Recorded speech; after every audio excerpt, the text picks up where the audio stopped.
Makanan serta minuman seperti ini pasti disukai putra-putri kita. Tampilannya saja begitu menggoda.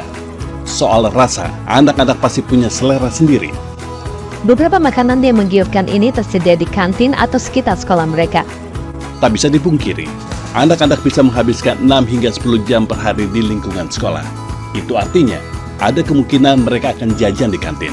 Menyadari hal itu, Komite Hunger Perkumpulan Lions Indonesia Distrik 307A1 menginisiasi klub-klub untuk ikut memberikan penyuluhan kepada pengelola kantin sekolah bagaimana membuat kantin yang higienis dan sehat.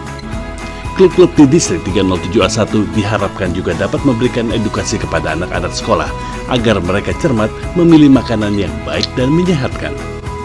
Bukankah kita semua menginginkan generasi penerus bangsa ini adalah generasi yang sehat, cerdas, dan produktif?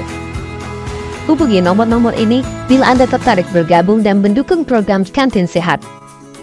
Puncak kegiatan akan berlangsung pada Desember 2023 dan Januari 2024.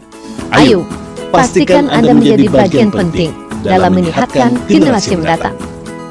Perkumpulan Lions Indonesia Distrik 307A1, Serve with Compassion.